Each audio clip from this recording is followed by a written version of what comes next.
Welcome to Today Rocket Science. I'm Adam Balkin, and we are here at Congaree National Park in South Carolina, one of the oldest and best preserved bottomland forests in the country. Students are getting down and dirty in this ancient swampy forest to learn a little bit more about how their local ecosystem works. Students here are learning about the ebb and flow of a floodplain, seeing what effects it can have on the surrounding environment. They explore soil properties, take a hike through this bottomland forest, and use art to bring everything they've learned together.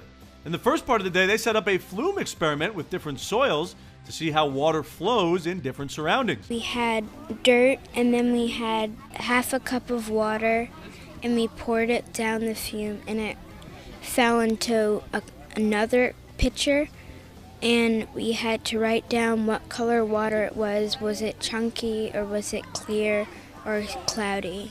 Well, there's these big kind of slide things, and so the first thing that you did was you filled up water, and then one person would hold a cup at the end, and the other would pour it down, and you would see what happened to it. Shows you that what could happen, that animals could eat that, and then they could become sick. People have been gasping, but I've been thinking that it's cool to know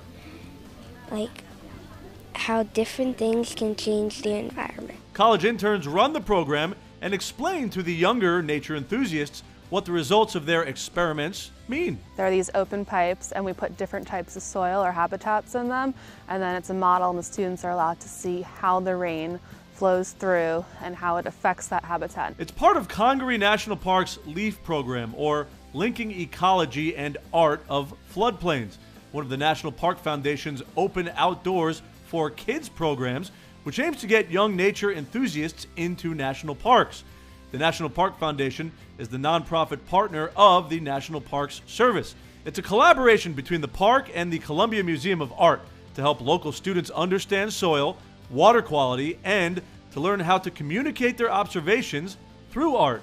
All these students live in the watershed, so their ability, which is real as third graders, to take care of the soils around their homes and communities makes a difference here. We try and explain that, scientists and artists really aren't that different, that we're all reporting on our world. The program's in its 5th year, and over the next 6 weeks, we'll bring nearly 1,400 students into the park. Coming up later in the show, we'll catch up with these college students and find out what they get out of the experience, while we show you how these young naturalists wrap up their day. Welcome back to Today Rocket Science. I'm Adam Balkin, and again, we are here at Congaree National Park in South Carolina. Now, we're going to catch up with some of the older students here to find out why it's so important for them to teach the younger students about what's so special about this place. While these junior naturalists get their first taste of the wild, the college interns teaching them are doing their part to get these youngsters hooked on science. I've pretty much admitted to myself, I am not going to be the person to make the next groundbreaking science discovery. Now I seek the young kids, and I want them to be inspired to make that next groundbreaking discovery. If they just come out here and see wow, that was really fun, that's why I'm here. I need to get young kids excited about science again. And their students thought it was pretty cool as well. I think it's just cool that they know everything. It's cool that young people can teach you, because it's students are teaching you what they learn. It makes me think about being a science teacher, like our science teacher, Miss Collins. In this part of LEAF, or Linking Ecology and Art of Floodplains, the instructors led students on an Earth Walk.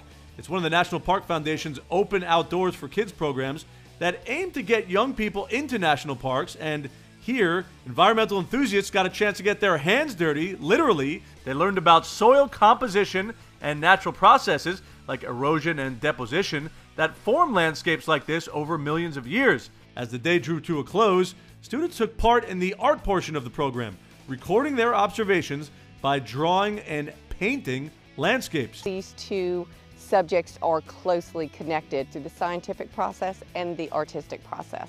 They love when they can see the combination of art and science together which really plays into the idea of STEAM, science, technology, engineering, art, and math. Whether it's painting landscapes or exploring them, Congaree National Park is certainly doing its part to inspire future scientists and helping them see and record the beauty in nature. To find a program like this near you, check out the National Park Foundation's website at nationalparks.org.